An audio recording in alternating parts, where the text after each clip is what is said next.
Gotta be very quiet. Celeste is waiting for me. Based on my incredible treasure hunter instincts, she should be kept in one of the cells here.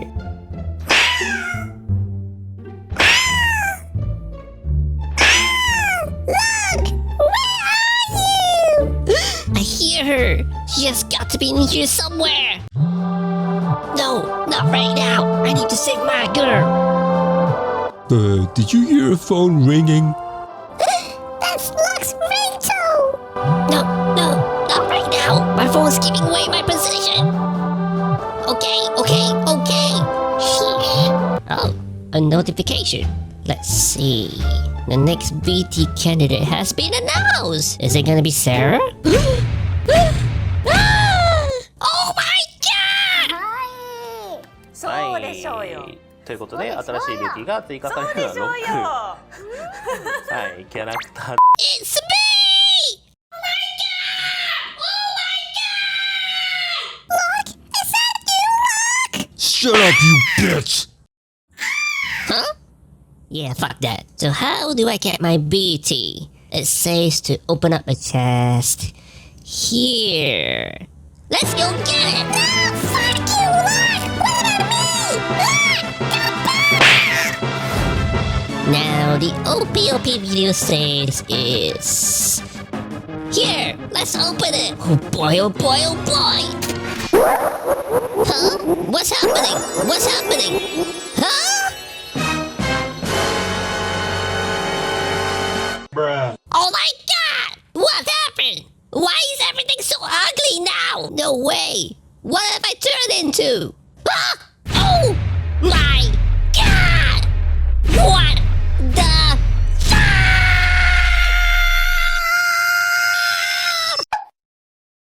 Oops. And thus the world of ruins begins.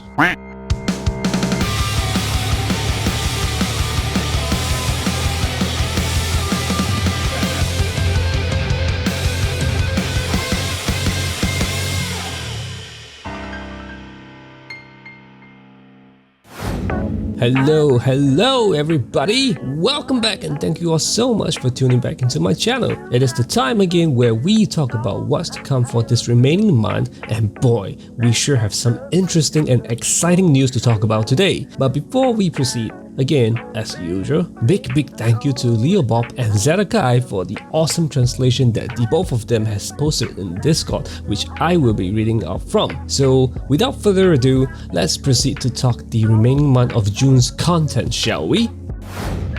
Yes, if you watch my terrible pixelated intro, Locke is the next BT candidate for mid-June. Very exciting stuff since the devs has only very recently announced that they are giving BT units to other Dissidia representatives. And Locke is that first candidate since he appeared in Dissidia NT, and both his LD and his BT will be dropping in the next upcoming Transcendence 7 in a few hours time. So let's go through what Locke is getting for his LD first.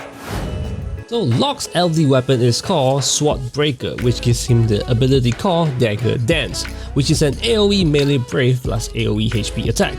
And he grants himself these buffs called Brigand Gloves and Thief's Bracer, Genji Gloves and Master's Scroll. He also grants himself a overhead buff called Severing the Chains that Bind the Heart. And this set overhead buffs grants Locke himself some stats up, which is probably the usual increase of attack stats and HP damage up. So his Brigand Glove and Thief's Bracer buff gives himself max brave, attack and speed up, and turns his brave attack into Mark Thief's Bracer, which is an melee brave attack, recovers brave to the party based on own attack, no action delay and won't contribute to turn count, and cancels Genji Glove and Miracle Shoes and grants Genji Glove to himself. But here's the kicker. Since Locke is also getting a Crystal Level 90 Awakening, which means he is also getting a EX Plus Extend.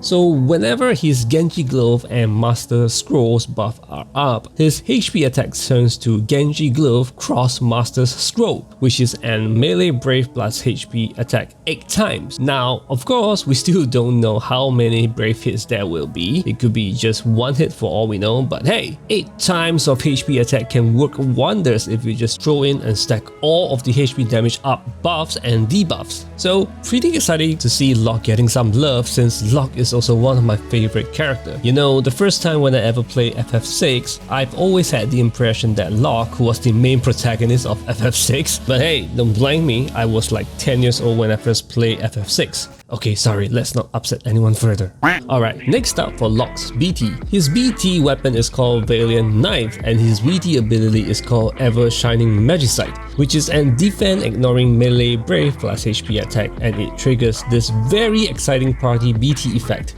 All brave attacks has ignore defend, unable to get broken. When HP drops below 50% due to an HP attack from the enemy, your party will recover HP back to 50% and more. So let's go through again what this all means. Defend ignore for the party, aka defend ignore enchant for the party. How cool is that? I believe Locke is the first ever unit that runs this effect. Next, unable to get broken, aka almost impossible to get yourself turn delayed by boss unless the boss has an ability that delays your unit. The last one, this practically also means everyone in the party becomes Bash, aka party last stand with self-heal. What the heck? That's a pretty loaded BT effect. And here it states there's more, which is probably going to be brave damage up and HP damage cap increase. Alright, now this is so incredibly tempting. Should I BT token Locke? I think I just might do that. What about you guys? Let me know down below. Yes, the next BT plus that everyone is waiting for. Firion is finally making a return after 8 years since his BT debut on the 2020's mission dungeon. Oh boy, this is going to be hard for me as Firion is actually a very good often damage unit. Very tempted to green Firion, but I'm kinda leaning more towards greening Locke. But we'll see how things goes once we have further info on what both Firion and Locke's rework does. Yes, the both of them are getting rework as well. So along with the upcoming Transcendence 7, which is featuring Locke, he is also getting another event called the Treasure Hunt event. So from 15 June till the remaining end of June, which is the 30th, we will have a daily lock-in quest that features enemies from FF6. And by doing this said daily lock-in quest, we will be able to obtain a total of 30 Providence Core and 7,500 gems by the end of June. So do take note that it is a total of 30 Providence Core and 7,500 gems by the end of June, and not 30 Providence Core and 7,500 gems daily. Yes, I know it's pretty obvious, but hey, I thought I might as well put it out there in case there might have some players that overlooked it, right? Next up, Edgar's LD will be featured on his Intertwined Wheel event. So let's go through on what he gets for his LD.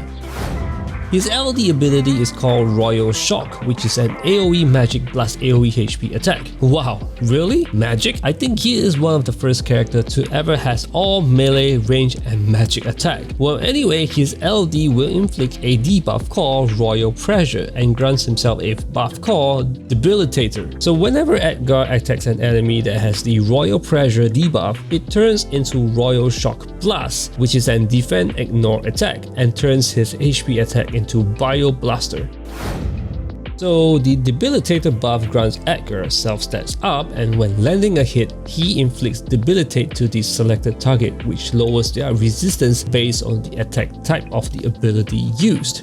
Okay, wait, let's digest that. So depending on which skill Edgar uses, and we all know that his skill 1 is a range attack, his skill 2 and EX is a melee attack, and his LD is a magic attack. Meaning, depending on which skill he uses, he imperils that said weapon attack type. That's interesting. So does this mean that Edgar can potentially imperil all 3 weapon attack type? If he does, then wow, it sure makes sense on why they made Edgar's LD ability a magic attack. Very good LD, I would say actually. I might even try to take it for his LD, since weapon type imperil is a really great tool to have if the bosses are immune to element imperil.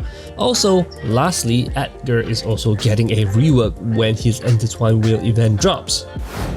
Next up, we have Eiko in the house. Yes, she is getting a rework and a LD, and this means that it is finally time for her to shine again. Let's go through on what Eiko will be getting. Look at it, look at it. This has to be the cutest LD weapon in the game, right? So her LD weapon is called Moogle Racket, which gives her the LD ability called Rebirth Flame. Yes, FF9 fans, calm down. I know this is a really exciting skill. So her LD does revive fallen allies and recover party's HP. Recover Brave to party based on initial Brave. Does an AoE Magic Brave plus AoE HP attack.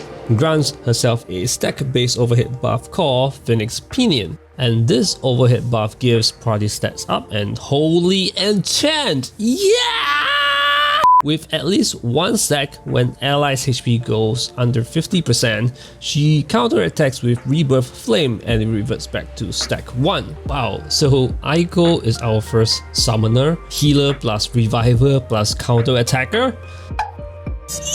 So, does this mean she pairs well with Vivi and this will be her alternate costume, which is from her Amano design. In before this is Radio 2.0. Next up, a staff weapon skin that resembles the magic pot. Would I be getting it? No. But hey, I think this is by far one of the best looking weapon skins we have in the game. So for a weapon gloss lover, I'm happy for you guys. So that will be it. What do you guys think of this remaining month of June's content? I'm personally pretty excited for Locke's LD and BT and Firion's BT+, though I can dream them both, but I think it'll be better for me to choose just one since BT books and ingots are still incredibly scarce in JP, though I'm leaning more towards winning Locke, and also very tempted to pull for Eiko and Edgar. What about you guys? Share your plans down below or what you are eyeing for. And until the next OP video, good luck to everyone's poll, stay safe and happy, and I'll talk to you guys soon. Bye bye!